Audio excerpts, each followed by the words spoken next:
Hello friends, आपने notice किया होगा कि डॉक्टर हमेशा कुछ बेसिक टेस्ट लिखते हैं जैसे कि सीबीसी, एलएफटी, आरएफटी। तो आज हम इन्हीं टेस्ट के बारे में बात करेंगे। तो बिना कोई समय गवाए चलिए शुरू करते हैं आज की इस वीडियो को।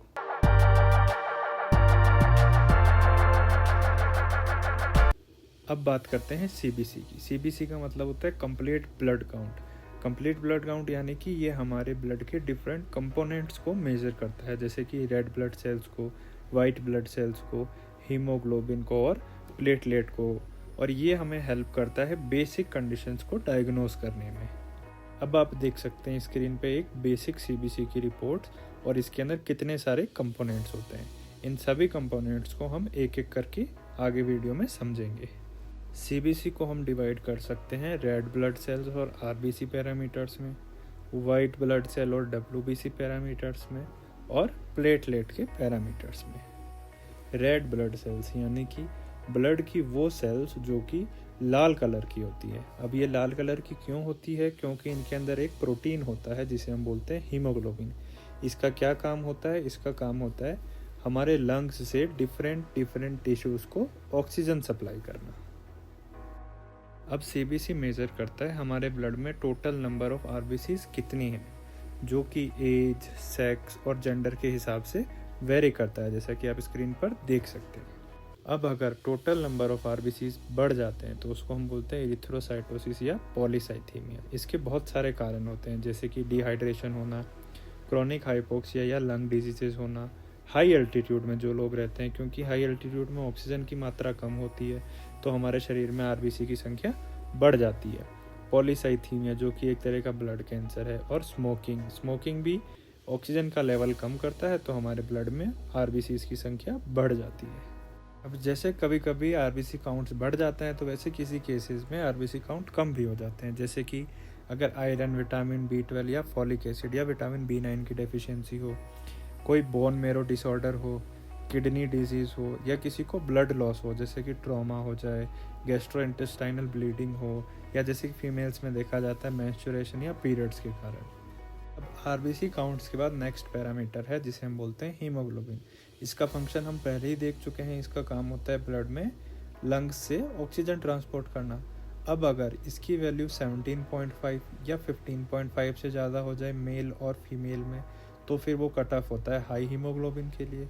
और यही अगर हीमोग्लोबिन 13 से कम हो जाए मैन के अंदर और 12 से कम हो जाए फीमेल के अंदर तो वो कट ऑफ होता है अनीमिया के लिए। जैसे हमें पता है हीमोग्लोबिन कम होना मतलब अनीमिया। अब उसके बहुत सारे कारण हो सकते हैं, लेकिन हीमोग्लोबिन किस किस केसेस में बढ़ जाता है? तो ये बढ़ता है जैसे फिजियोलॉजिकल या जो कि नॉर्मल एडेप्टेशन होता है बॉडी का, जैसे कि कम ऑक्सीजन के कारण जो हाई एल्टीट्यूड पर रहते हैं, या फिर डिहाइड्रेशन के कारण।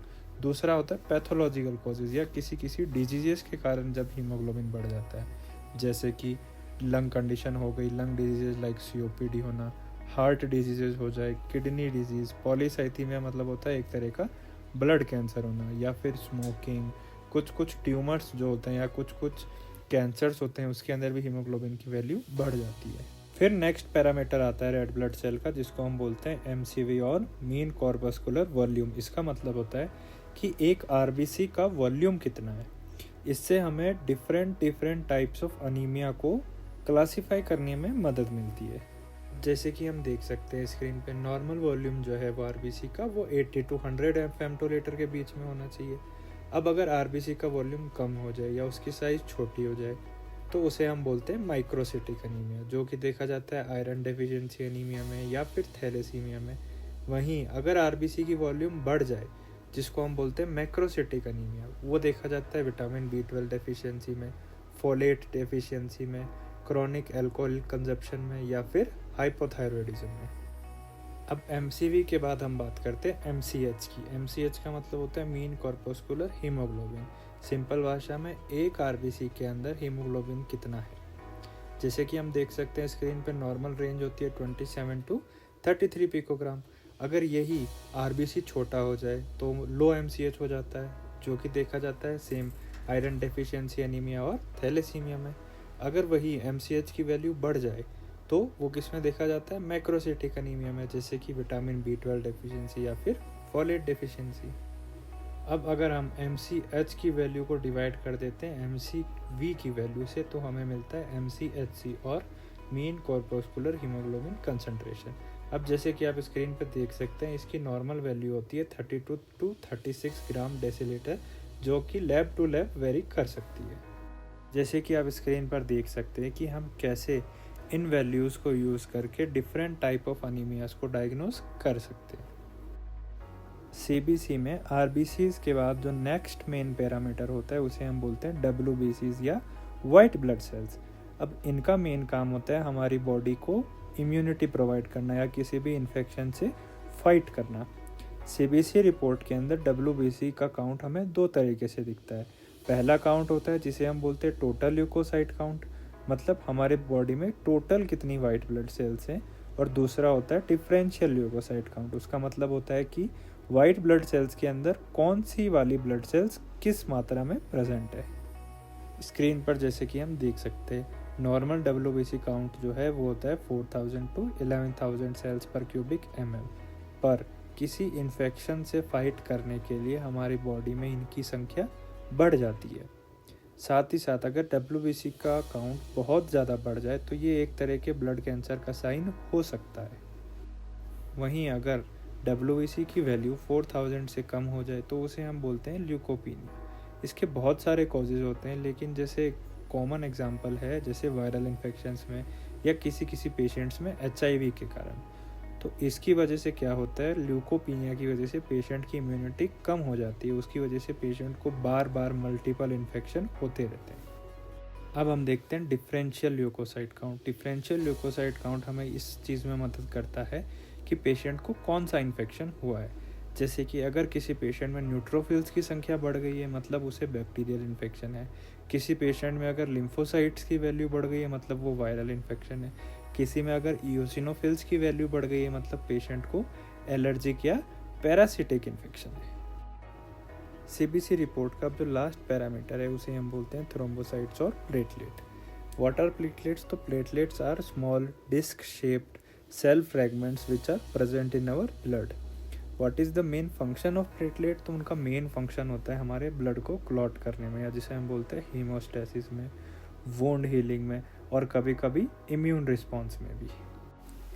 अब जैसा कि देख सकते हैं हम, नॉर्मल प्लेटलेट काउंट वो है 1,50,000 to 4,50,000।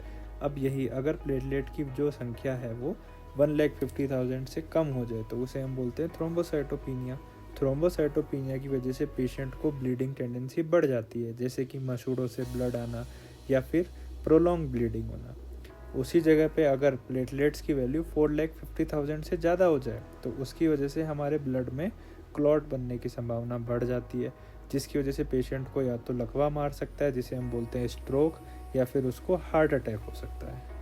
अब थ्रोम्बोसाइटोपिनिया के बहुत सारे रीजंस हैं। सबसे पहला है कि हमारे प्लेटलेट का प्रोडक्शन ही कम हो जाए, जैसे ही कुछ बोन मैरो डिसऑर्डर्स में जिसे हम बोलते हैं एप्लास्टिक अनीमिया, या फिर कुछ न्यूट्रिशनल डेफिशिएंसी में जैसे कि विटामिन डेफिशिएंसी ऑफ B12 में, कभी कभी आयरन में या B9 में, वायरल इन्फेक्शन जैसे HIV में, और जो अभी बारिश के समय में बहुत होता है जिसको हम बोलते हैं डेंगू के कारण। चौथा है कीमोथेरेपी या रेडियोथेरेपी के कारण, और पांचवा है क्रॉनिक अल्कोहलिज्म के कारण। इसके अलावा जैसे देखा जाता है जब हमारे प्लेटलेट का डिस्ट्रक्शन होने लगता है, जैसे कि इम्यून थ्रोम्बोसाइटिक परफ्यूरा या ITP जिसको बोलते हैं, या फिर कुछ autoimmune diseases such as SLE, rheumatoid arthritis, या फिर कभी कभी सीवियर इन्फेक्शन या सेप्सिस के कारण, और DIC में। इसके अलावा जो लास्ट जो रीज़न होता है जिसको हम बोलते हैं सिक्वेस्ट्रेशन, या जब हमारे स्प्लीन का साइज़ बढ़ जाता है तो सारे प्लेटलेट उसके अंदर जाके फंस जाते हैं, उसे बोला जाता है सिक्वेस्ट्रेशन ऑफ प्लेटलेट्स।